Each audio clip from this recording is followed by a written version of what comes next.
Radha ki jai, Sankirtan Yagi ki jai, Sankirtan Vaishnava Vrinda ki jai. Om Namo Bhagavate Vasudevaya. Om Namo Bhagavate Vasudevaya. Om Namo Bhagavate Vasudevaya. Om Namo Bhagavate Vasudevaya. Reading from Srimad-bhagavatam, 8th canto, chapter 19, the Lord begs charity from Bali Maharaj, text number 19. Mam vachavi samaradhya, lokanam ekam ishvaram, padatrayam vriniteyo, burimandri padasusam, mam vachavi samaradhya,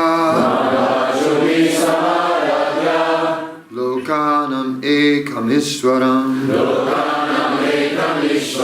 padam trayam vriniteyo, buddhim andripadasusam. Mam, me, vachubi, by sweet words, Samaradhya, after sufficiently pleasing, Lokanam, of all the planets in this universe, Ekam, the one and only. Put these books there. Ishvara, Master. Controller also. Padatrayam. Put this in the front. 3 feet. Vrinite is asking for. Yaha. He who. Aburiman. Sorry. Not very intelligent. Dripada-susam. Because I can give you an entire island. I'm able to give you an entire island. Because I'm the proprietor of the 3 divisions of the universe. You've come to take something from me. And have pleased me by your sweet words. But you are asking only 3 places of land. Therefore you're not very intelligent. Purport. According to the Vedic understanding, the entire universe is regarded as an ocean of space. In that ocean there are innumerable planets. Each planet is called a dvipa or an island. When approached by Lord Vamanadev, Bali Maharaj was actually in possession of all the dvipas or islands in space. Bali Maharaj was very pleased to see the features of Vamanadev and was ready to give him as much land as he could ask.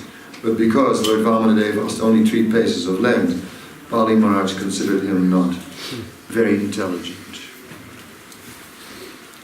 Om Gyana Timarandasya Giranda Sulakya Shakshurvidamya Tasmai Shri Gurave Namaha. I'll leave it like that. My voice is sort of... I can still speak, but singing is a little hard.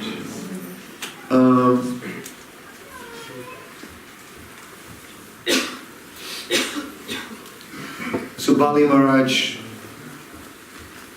had a sense of proprietorship. And of course, we should always think that we are not really proprietors. That whatever is under our control, is under our care, has been given to us by the Supreme Personality of Godhead.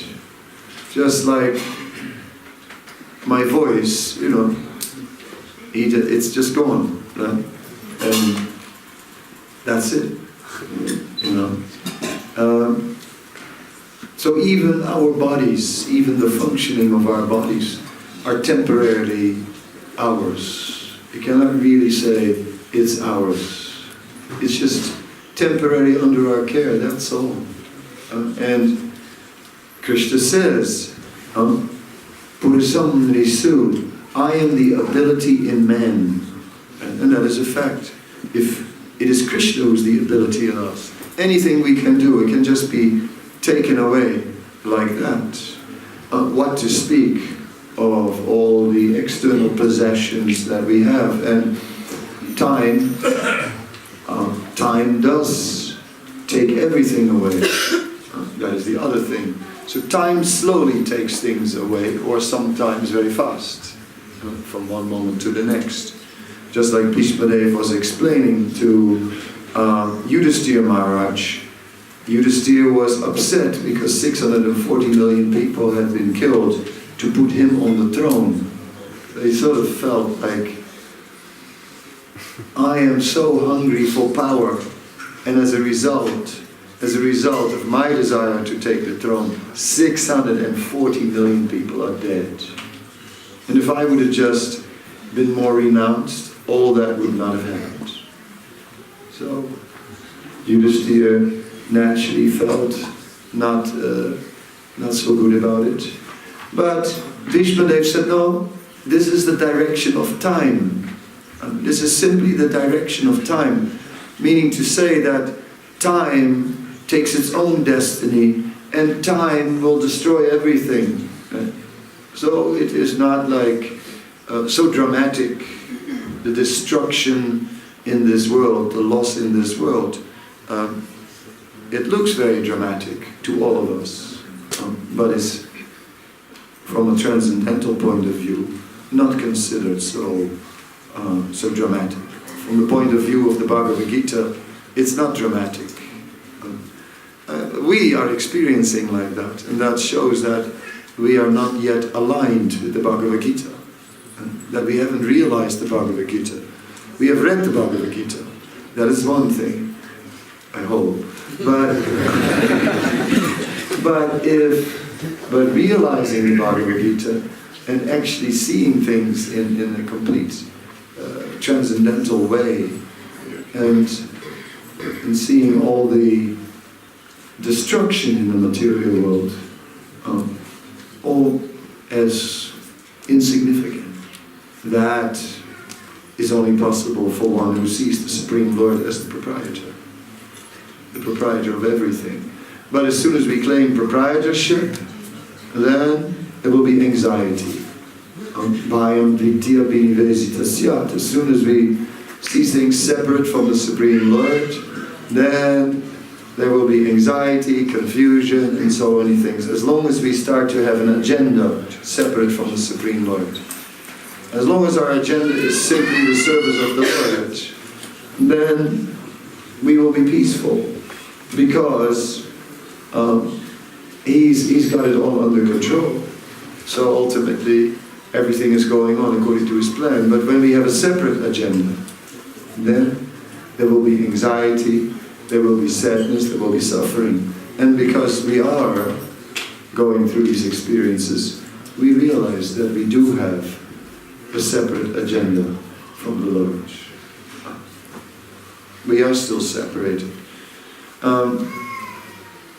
But the Lord makes arrangements for our purification. And that is going on. As he was making arrangements for Bali Maharaj's purification, he was about to destroy Bali Maharaj's sense of proprietorship. And Bali Maharaj took that in a spirit of transcendental knowledge. Although obviously it was a painful experience. We discussed how he was later arrested and strangled in a snake, and he was suffering. So in the same way, when we are experiencing how things are taken away, we are suffering. Like old age is suffering. To lose it, to take a step back. Who wants to take a step back? One is all So now I have to slow down, take a step back. And who welcomes that? Boring, limiting, better be young. But that actually only exists in the spiritual world. In the age of Kali, even when we're young, we're so much affected by the material energy. I know so many people, and the things that people have, it's quite something. This one has a hole in his heart, that one has a piece of metal somewhere, endless varieties of issues. All just, there's no end to it. And you just realize that in the age of Kali, Manda Sumanda Mateo Manda Bhagavati Upadruta, we're highly unfortunate. We're already incapacitated even before decay sets in. We were never strong in the first place. That is the nature of this age. So right now, proprietorship is even less than it ever was. Prabhupada is saying, in this day and age, the ladies have plastic bangles, formerly they had gold, but everything is now cheap and not really. Who can have an entire planet, right? And even if people are in positions of power, they don't have full power. And they are simply voted in power and have to constantly somehow or other keep that position. So, in this way, some detachment makes sense. Otherwise, you set yourself up. And if we're not detached, we're setting ourselves up for the day that everything will be taken away. And then it will be very difficult. So better just be a bit detached now. And then it's easier. That is one thing we can draw from here.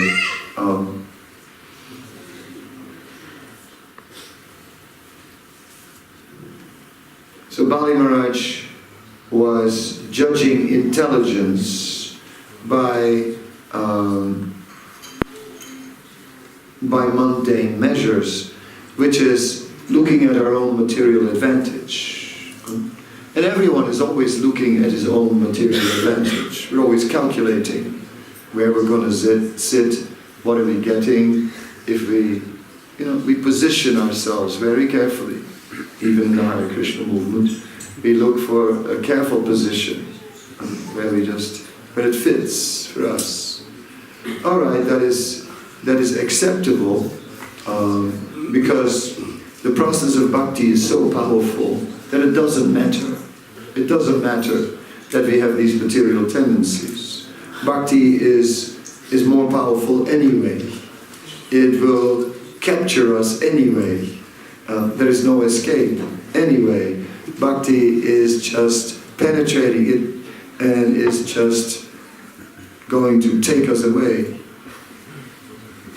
whether we want it or not. People have no idea what they play with. They have no idea. Like this castle, people come on a bus tour. Just touring, but it's not just touring, It's like they'll be hooked, they'll be captured, they're in the net. They're going to be... It's like little by little, Krishna will be back in their life.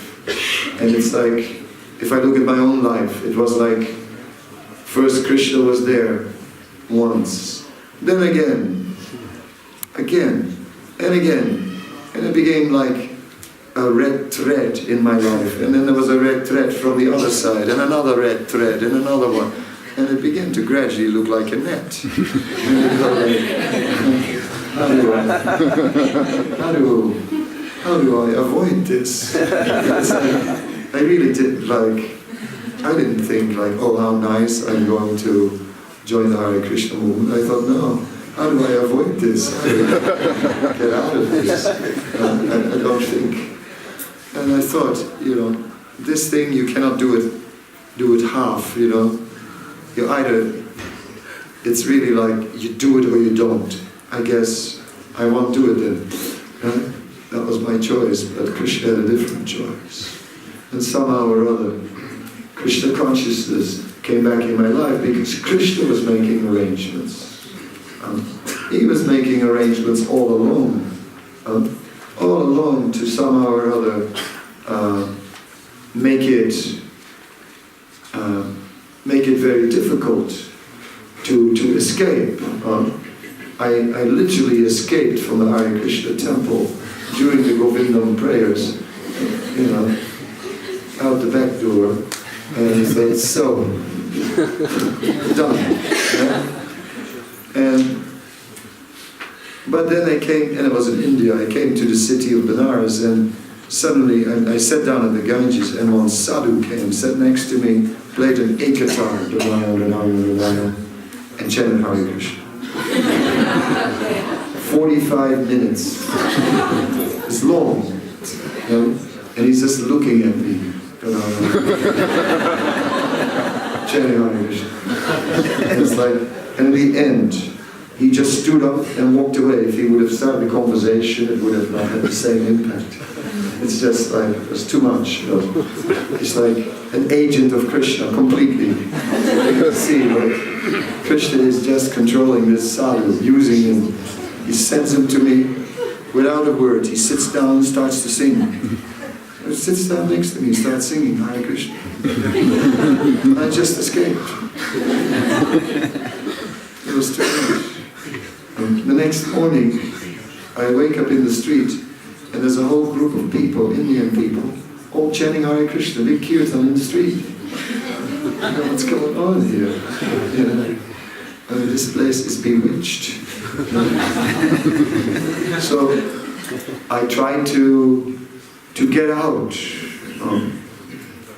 But of course Krishna is everywhere, is all pervading. So in the beginning, in the 70s when I joined, and then it was, you either move in the temple and you are a devotee, or you're out of the temple and you're not a devotee.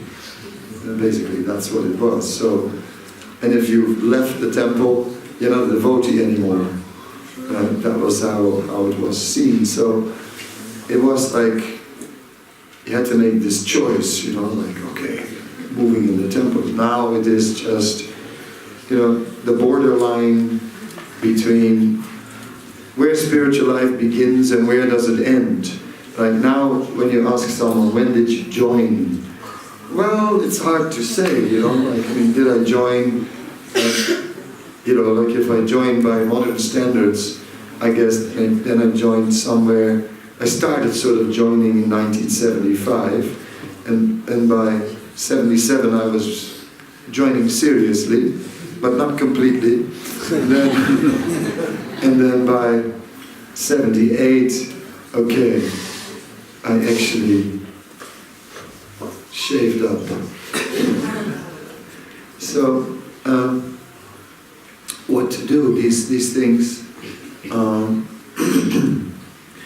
And therefore, because she had to join in such a drastic way, I did flip back a few times in the beginning. It's like, as I said, I escaped a couple of times, left a few times, but it just didn't work. It didn't work. Once I went, I left for a few days. I won't tell the full story, but and I decided to be in Maya and go to the movies.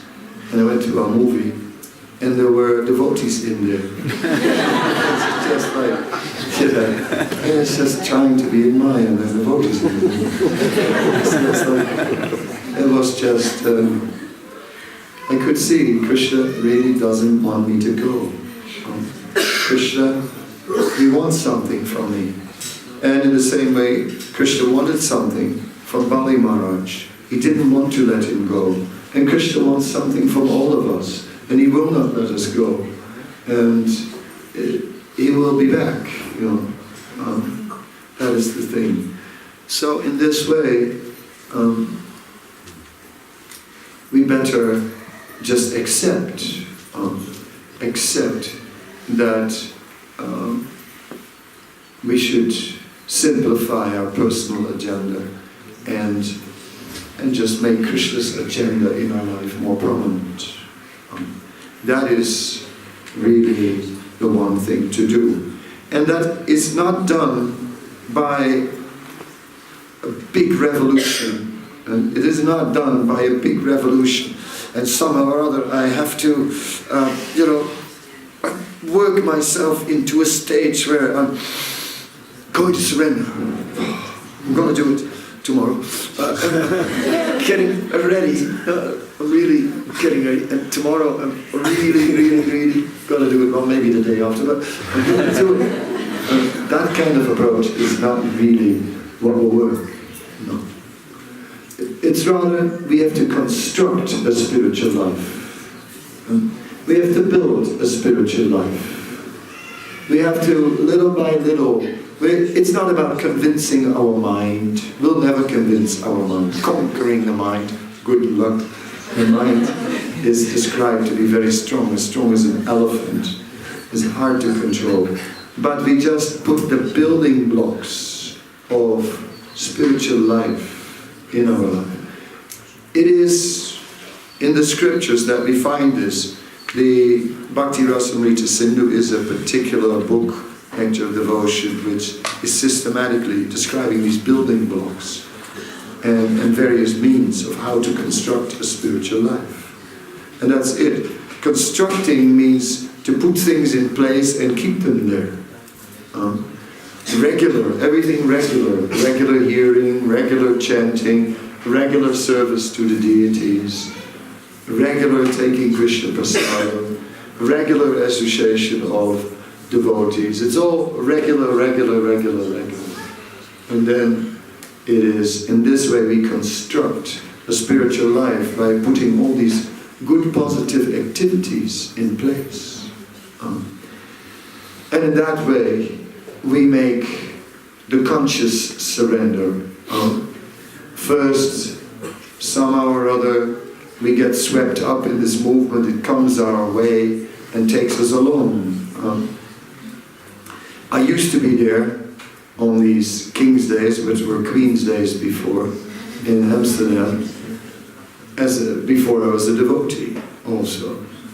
One year I had a small band and we were on the street doing music, right? And the whole day actually, and I remember I even wrote a song about it's a free day and in a free way we play. And I made that song up in the King's Day and I was singing it like for hours in various ways and whatever it was. And then after that, I had a dream about this King's Day. And I saw myself in the little band just right there, singing and people walking past. And suddenly, this devotee is floating through the picture and walking there in my dream. And was a black devotee.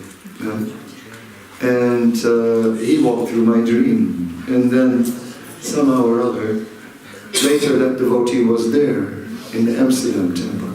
I'd been first in Vrindavan, then later went to Amsterdam temple, and then that devotee was there. So I don't know if he actually walked past us and that I just didn't see him, because sometimes you sing with your eyes closed or whatever, or it's just too much in the clouds, if you know what I'm talking about. Whatever it was, I somehow or other missed, but in my dream, it came through. So we miss so many things. We don't see how Krishna was there in so many ways. In so many ways, Krishna, we didn't even notice. Another example, they said it in the musical Hare and the Maha Mantra was there. I didn't notice that. I don't remember that also. I remember that at the end all the actors took off their clothes on stage. that I remembered very well. That was a shock. But that they were chanting Hare Krishna, I don't remember. But they did it. And so I heard it, but I didn't register it. So how much Krishna consciousness has touched us without us registering it. And then at one point it comes to the surface and we become conscious. We become conscious of Krishna, of devotional service, of devotees, and of the philosophy, and we begin to consider it. It is at that, and then comes a stage of acceptance. And when the stage of acceptance comes, that's when we have to start looking at how to construct a spiritual life. It's not about determination. I'm going to be a devotee. No, I'm convinced now. I'm really going to be. No, I'm telling myself every day, that this is important. I have a note on the mirror, and it's like, it says like, really, and on the fridge, and all strategic places, be Krishna conscious. No, that is okay. We can put notes on the fridge, we can put notes in strategic places, but that's not the ideal way to do it. The ideal way is take all the things that Rupa Goswami described. Worship the deity. Make offerings to the deity. Deities are very powerful. They are really bringing an anchor into our life. Because we are obliged. When you're involved with a deity, you act upon duty. You have responsibility. So this element of responsibility is where regularity comes in. How can you be regular about anything? Regular, I mean, when we have restless minds. Chanchalam himana Krishna, the mind is restless. So how can you be regular when the mind is restless? We will be regular by taking responsibility for something, because that forces us to be regular. So deity worship does that. And therefore, it is very important. So we have temples. Of course, not too many big ones, because it is a lot of work to maintain such temples. We have altars at home, and then, can we have deities? Srila Prabhupada said householders should have deities. But we must take care. Not like when you go on holiday, put it in the box. Just put it in the box for a couple of weeks and then come back. Yeah, we'll put you in the box for a couple of weeks. No, that's not good enough. No. So, no, personal. Krishna is a person.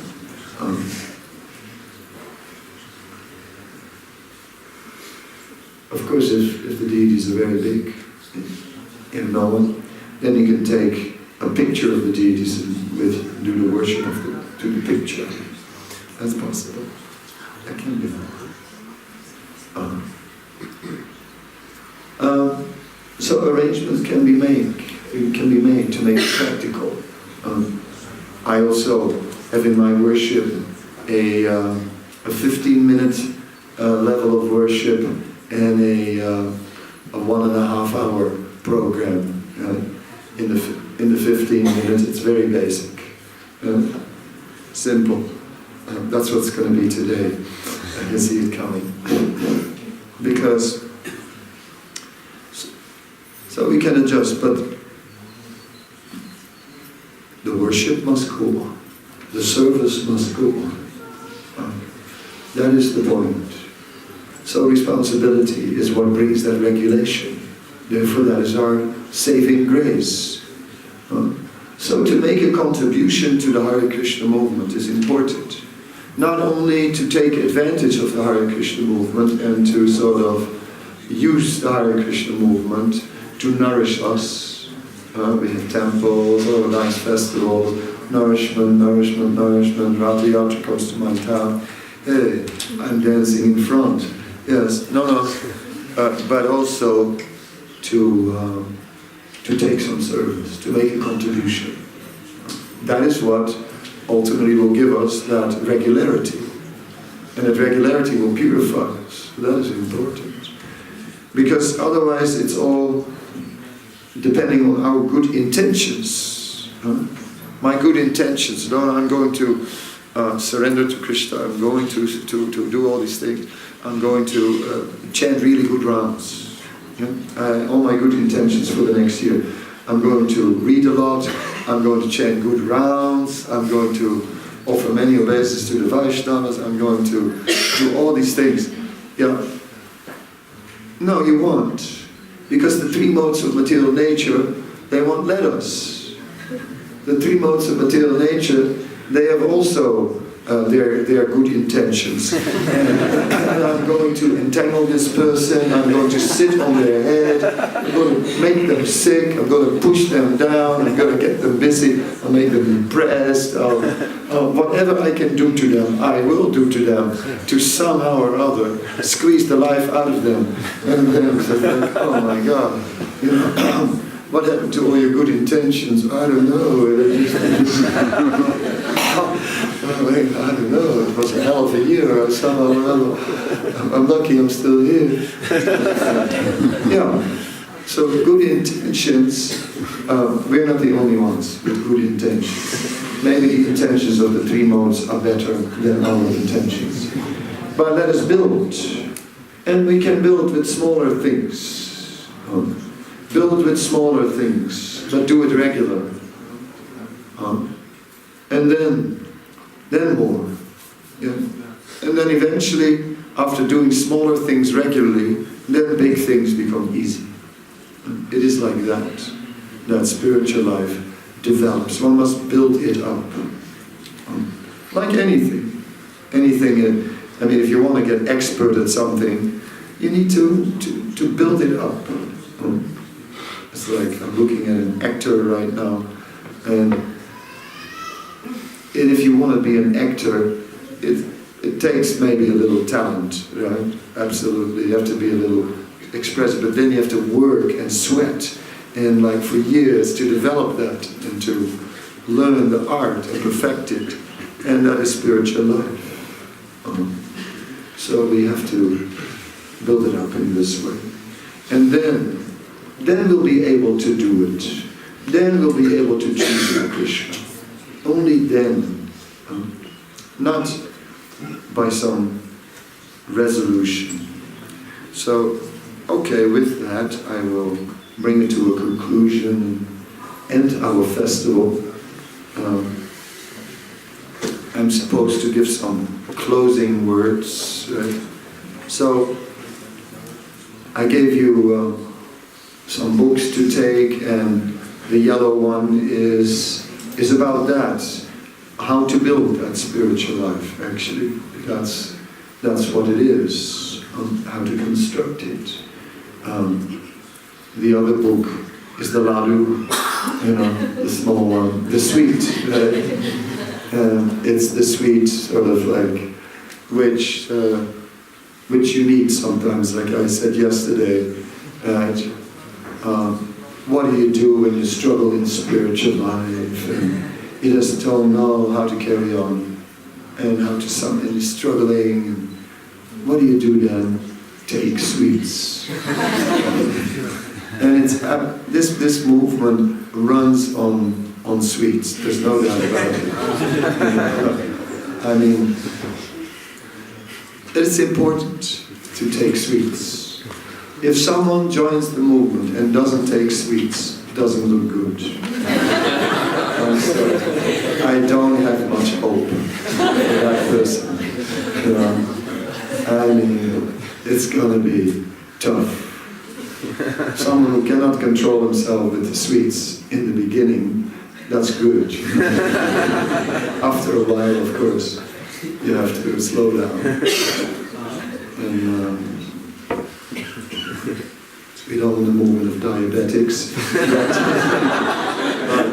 But the point is there. Spiritual life in general has its austerities, so we need a little sweet and different kinds of sweetness. So let us look for sweetness and let us give that sweetness when we begin. So building and constructing is more serious and more salty and something sweet also. And with the combination of that, a combination of seriousness and looking for sweetness, in that way, looking for inspiration again and again where we find it. In that way, we will advance and become eligible to go back to God at the end of this life. And that's the end. Okay, any questions or comments? We hear that Krishna, if we do offences, he does let us go. At the same time, we're hearing he doesn't let us go. He says that when we make offences, that Krishna will let us go. No, he doesn't. No. You see, there are 2 points. One is that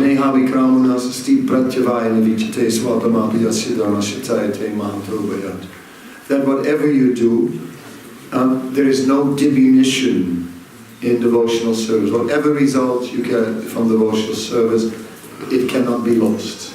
It's the eternal spiritual bank balance, everything goes in there, and your bank balance can never be lost. So your credits will never be lost. Now, then you have the other description about the mad elephant offense.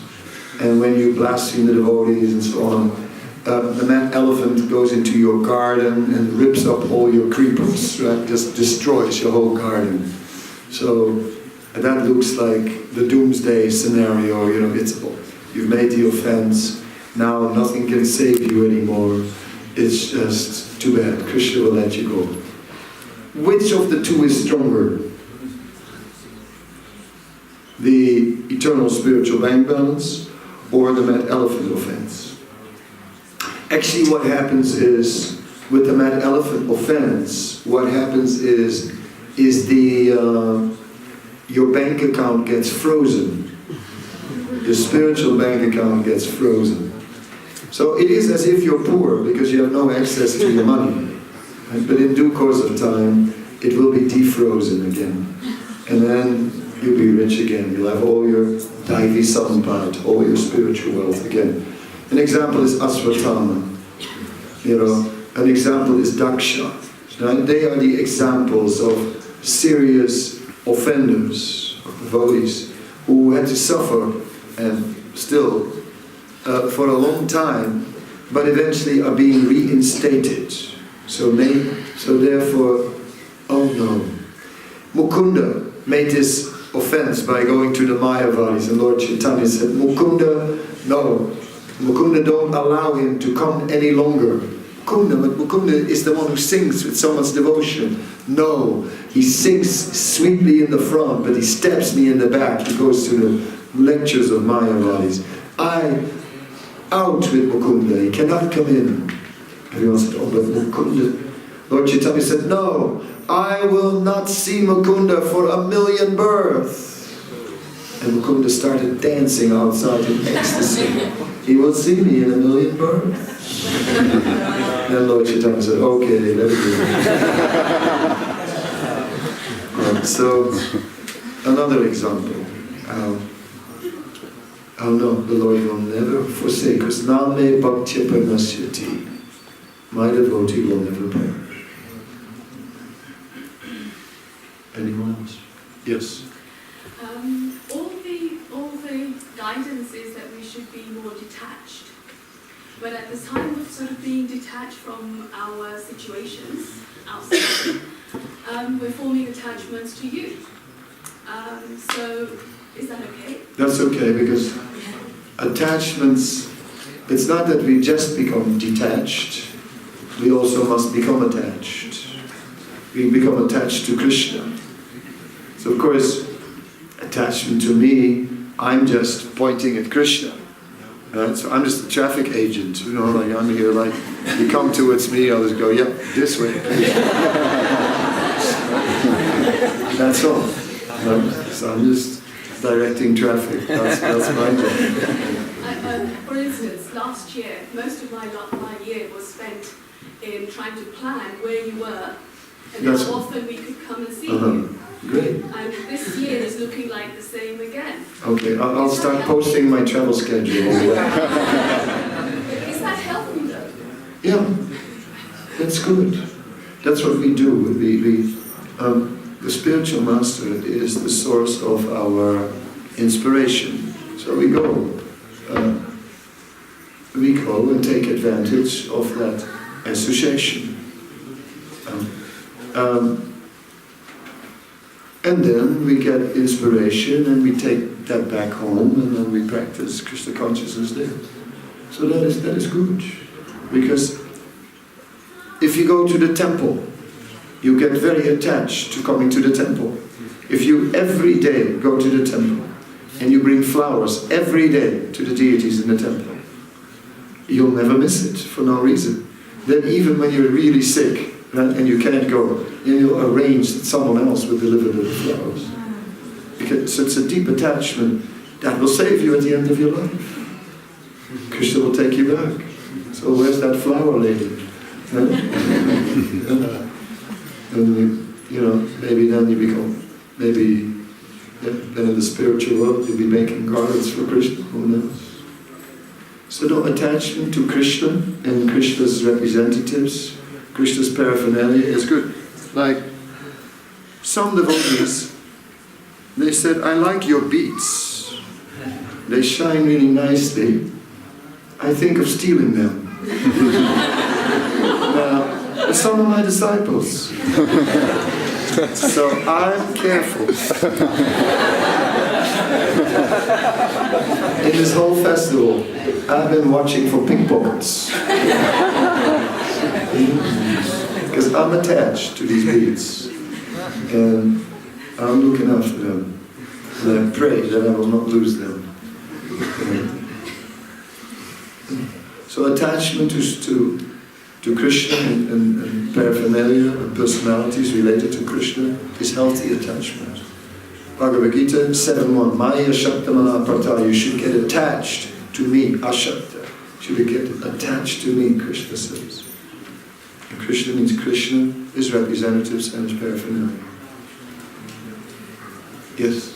But what if we become attached and then for example, if someone else appear and want to do something, we are like, no, this is my service, this is me.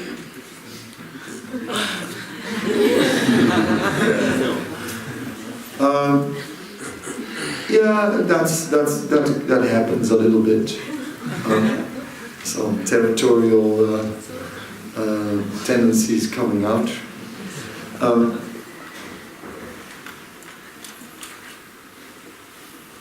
We should, in the beginning, one becomes attached to the service. Later one becomes attached to Krishna. And then for Krishna, then one can move on to a greater service. Or to other service also. As long as we're serving Krishna. See? So that's it. It's, in the beginning it's, this is my service, this is what I'm doing, and I love to do it, and I'm doing it for Krishna, and this is my thing. This is what I do for Krishna. But later on it's just attached to Krishna. Any service. And I see spiritual life in the beginning is more easy, it's like Krishna give extra bhakti, but later on in the years it's like when somebody is learning how to swim, that somebody put the hands under and then later on you are by your own. It could be like that in Krishna consciousness. I have an analogy of a desert. And in the beginning, people, they live in an oasis in the desert, the oasis of sense gratification. Then there's someone who says there's a beautiful green land, a teacher, but in order to go there, you have to travel through the desert. So you go out of the oasis, follow the guide, and you're out there, and the hot sun of lust is burning on your head, and it's really intense. It's now much heavier than it was in the beginning when you were in the oasis and the stranger brought some nice fruits and it was very inspiring. Now you're in the desert, the hot sun is on your head, you're not getting enough, not that much nectar, right? It's all tapasya, austerity. Then eventually, as we're traveling, and we go, some people go back, some people go mad, some people give up, but those who stick it out, they carry on, and they come to the second oasis, the oasis of the mode of goodness. Some say, hey, this is good, I'm staying here, this is the place. No, says the stranger, we must go out again. Now, we must take the fruits, and no longer for ourselves. Now we must give these fruits to others. And ultimately, the more we do so, then the real change comes. Then you get to the spiritual. Yes. So will just the chanting and the processes of bhakti purify us, or will we need something additional? As Devotees. Yeah. We need to develop our relationships with the devotees. Not just the process of bhakti and chanting. No, devotees. We have to see that these relationships with the devotees are the most precious. All the devotees. That like the whole movement. These are all very precious people. Every devotee. Even your family are also devotees. They're also precious people. They're extremely precious people, and to treat them like precious people. But my question is though is... But my answer is very, very, very pertinent. It completely answers your question. Completely. It is there that you will find it. At the feet of the devotees. Nowhere else. That's where you find the taste for chanting. That's where you find the taste for service. And taste is the only thing that can make us do it. The devotees. They're very precious.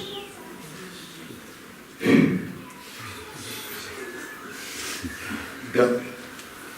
You said about the desert. Loud. You said like about the passing through the desert from the oasis to the. So I would like to ask like the journey through the desert. Does it really have to be like with the scorching sun, or is it like for the devotee when he's not like really practicing good, then he really feels the sun? I mean, like, can we pass the desert without so much suffering? There are different things we can do in the desert when we are going through the dry stretch of the desert, you know. One thing is, of course, if Krishna sends some clouds, which he sometimes does, that helps. Another thing is the Vaishnavas. The Vaishnavas, they have many things that can give us shelter. So they can give us the parasol of Srimad-bhagavatam. And, you know, they just keep that over your head. And in that way, you keep the Bhagavatam over your head. And then you definitely, it feels much cooler. You just go through that desert much easier.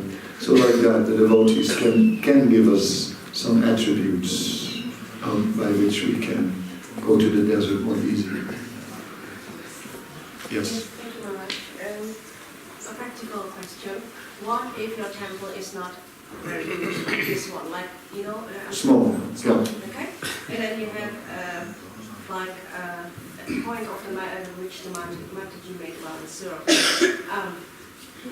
If the devotees have their steady service there, but a lot of newcomers are coming, and feel obliged, like I feel obliged to engage them in the service. So sometimes what I do is, someone who has steady service to clean the temple room, I ask humbly, please, can they do it today? They are new, and I would like to engage them, and that gives a lot of problems. So how to please the devotees to keep and maintain the steady service in the temple while at the same time you're trying to engage others as well in the service.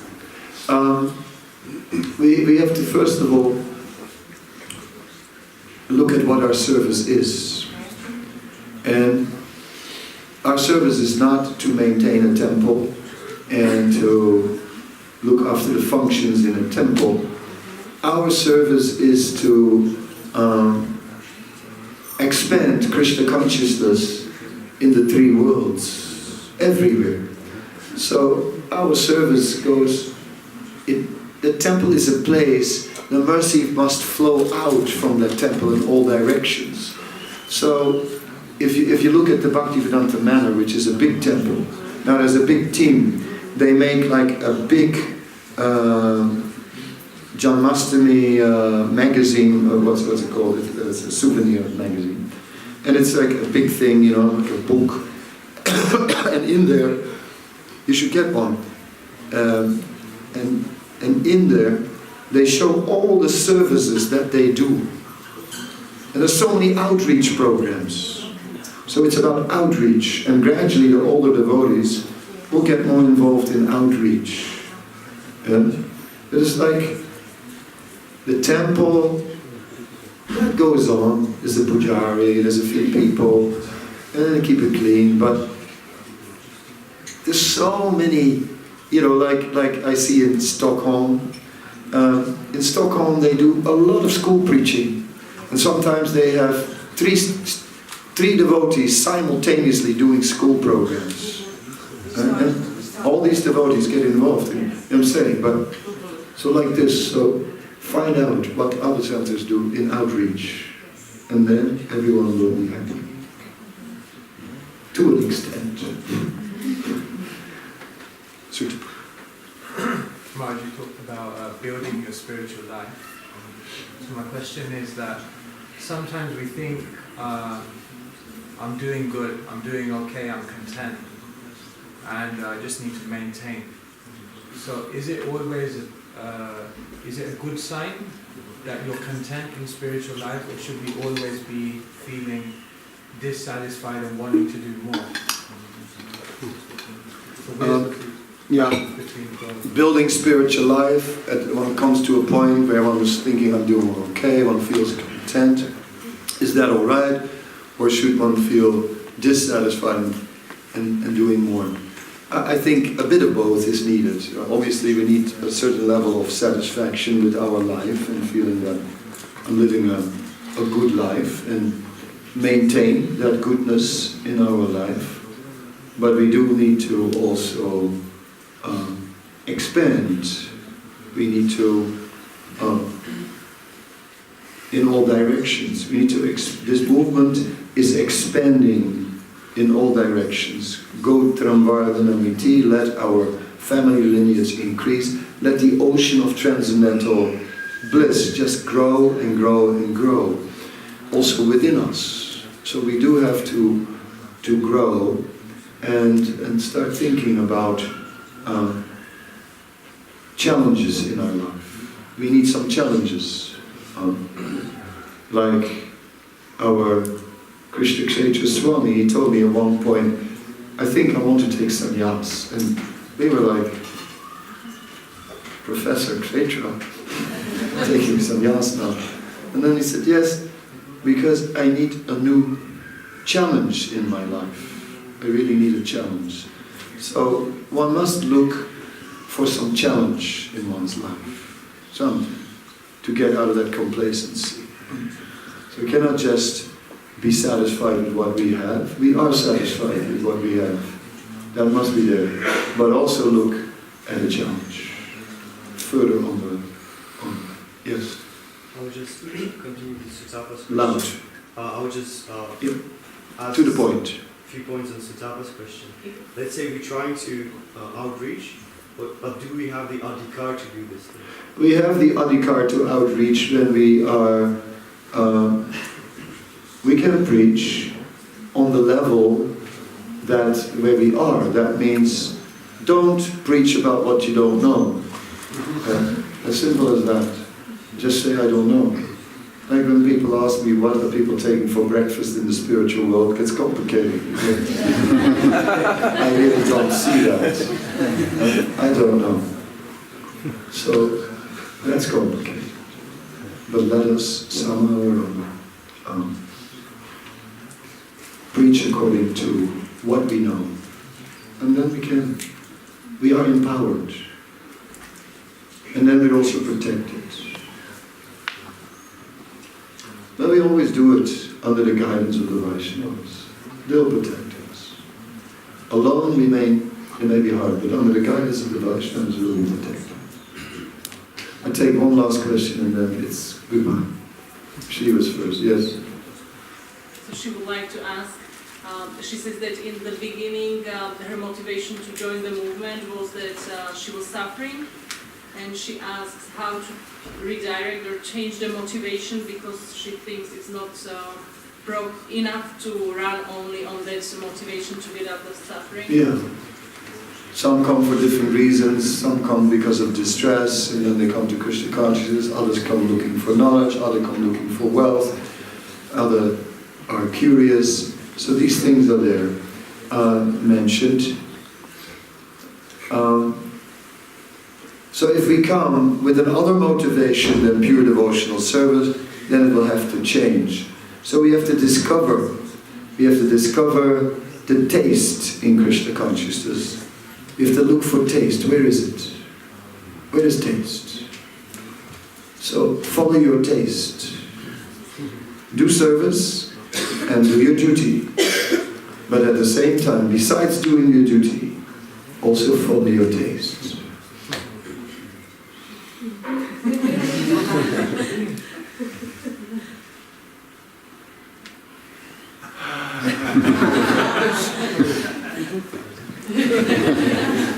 Okay. Maharaj, es con respecto a Bali Maharaj. Yo no entiendo si tenía asociación de demonios, tenía un maestro espiritual demoníaco. ¿De dónde sale su devoción por... He's talking about Bali Maharaj. He was in the association of demons. His guru was a demon. I mean, what was his chance? Yes, but his connection was there with Prabhat. And that brought special grace on him. And secondly, he became very powerful and conquered the 3 worlds. So as a result, he had to be removed from that position. But because of his good qualities, which he inherited from his grandfather, he surrendered all the property he had to the Lord, and for that he did get a lot of mercy. So, some good connections he had. But even if you come from a family of total demons, even if all your teachers are demons, one devotee can change it like that. Just one Sankirtan devotee, one devotee doing kirtan. Just make them dance. Make them dance. Even the demons can dance. And if you try to make all the demons of the world dance, then even the demon in yourself becomes changed into a devotee. Thank you so much. Srila Prabhupada ki jai.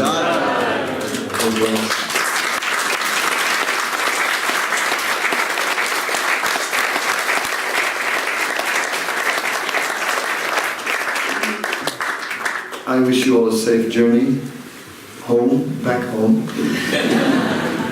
And I wish you all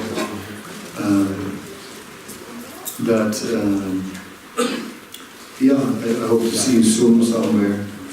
I will.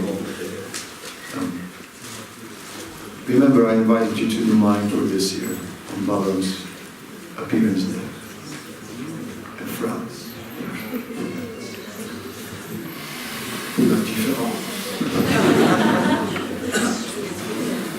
Okay. Hare Krishna.